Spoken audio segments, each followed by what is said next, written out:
students, I am Rajeshri ma'am and you are watching my channel English Guidance for School Children.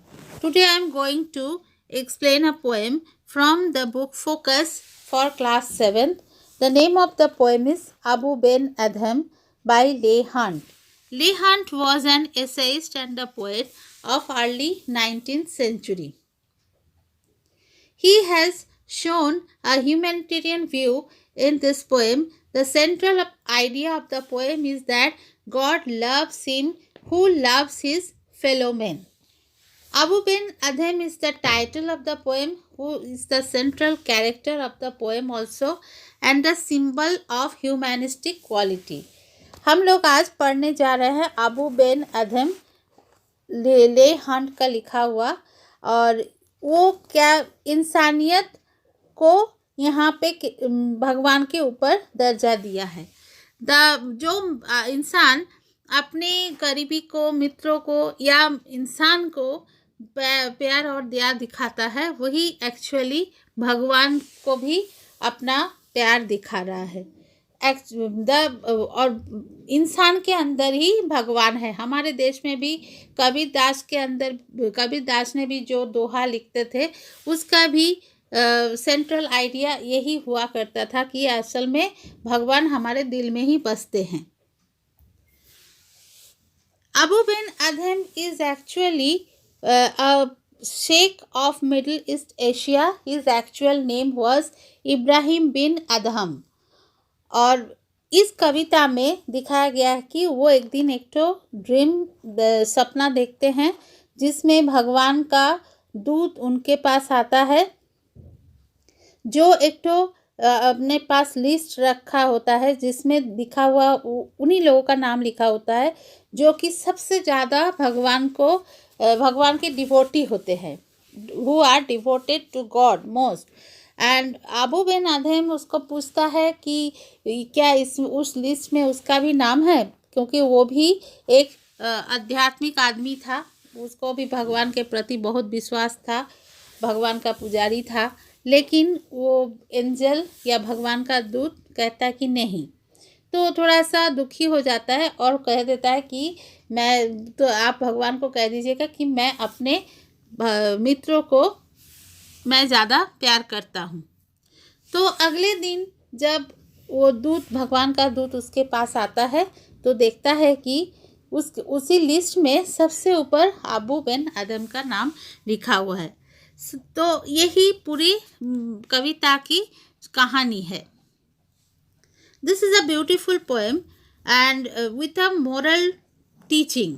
इसमें क्या है कि एक तो मॉरल टीचिंग भी है कि तुम अपने मित्रों को, इंसान को दया दिखाओ, प्यार दिखाओ, तो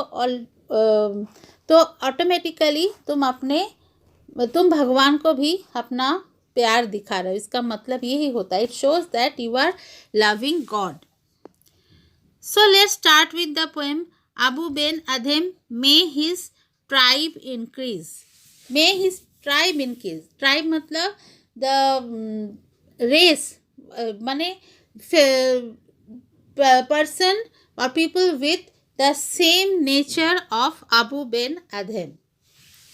The poet wishes that the people like Abu Ben Adham should get multiplied, ज़्यादा वो बढ़ जाए, उन्हीं के स्वभाव के इंसान और ज़्यादा बढ़ जाए। Awoke one night from a deep dream of peace. एक दिन अबू बिन अधम रात में he was in a deep sleep. He was sleeping very peacefully. At that time वो ड्रीम में ही अवोक, माने वो सपना देख रहे थे, उसी के बीच में ही वो उठ गए। And saw within the moonlight in his room. और उनके घर में पूरा मूनलाइट आके गिर रहा था, पूरा भर गया था, and making it rich and like a lily in bloom, and it was making his room very beautiful like a lily. Lily is also a very beautiful flower and which symbolizes peace and fertility. Lily एक बहुत सुंदर flower है, और जब moonlight भी white, and there are some species which of lily which are also white. Here he is talking about the white lily. और घर जो है वो एक सुंदर लिली के तरह, खिला हुआ लिली के तरह दिख रहा था. An angel writing in a book of gold.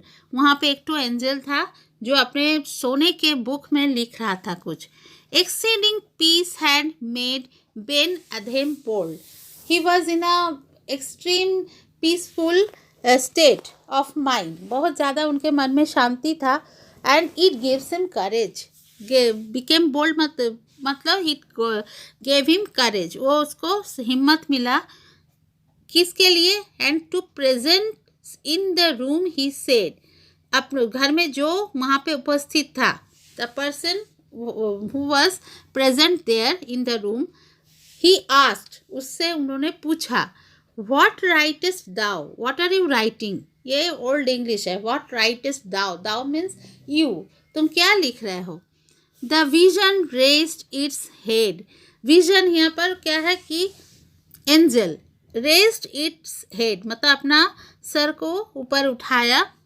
That means he saw him by raising his head and Louis with a look made of all sweet accord. Accord means communication. And he communicated with very sweetly. Answered the names of those who love the Lord. और उसने कहा कि he replied that he was writing the names of those people who love God. जो लोग भगवान को प्यार करते हैं उनका नाम मैं लिख रहा हूँ. And is mine one, said Abu. और अबू ने पूछा, is there my name also? Nay, not so. Nay मतलब no, not so. नहीं, ऐसा नहीं है. There was not your name. There is not your name. Replied the angel. Abu spoke more low.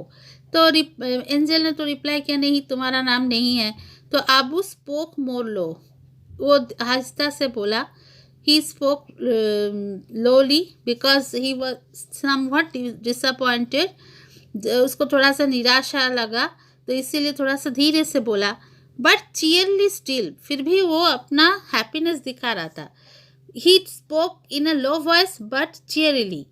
Said, I pray thee, I am praying to you, I am requesting you, then write me as one that loves his fellow men. तो अब मैं आपको request कर रहा हूँ, मेरा नाम लिख लीजिए कि मैं अपने फेलो मैन से प्यार करता हूँ. I love my fellow man. The angel wrote and vanished. तो एंजल ने लिख लिया और vanished that means disappeared. Vanished का मतलब क्या होता है? डिसअपियर्ड मतलब वहाँ से गायब हो गया. The next night it came with a great waking light. अगले दिन वो वेकनिंग लाइट दैट मीन्स बहुत सारा लाइट, रोशनी अपने साथ ले आया.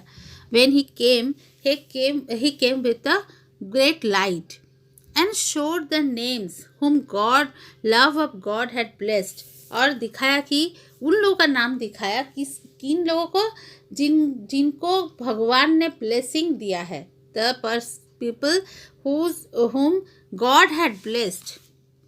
पिछले दिन वो आया था कौन सा नाम लेकर कि जिन लोगों ने भगवान से प्यार किया. और आज किसका नाम लेके आया? वो जिन लोगों को भगवान ने आशीर्वाद दिया. एंड लो मीन्स देखो, look at the thing. Ben Adhem's name led all the rest. और आज क्या हुआ? बेन एडम का नाम सबसे पहले था. There was the name of Ben Adhem on the top of the list. So this is the explanation of the poems, children. I think you have understood, and if you have any query then you can ask it in the comment box. Thank you.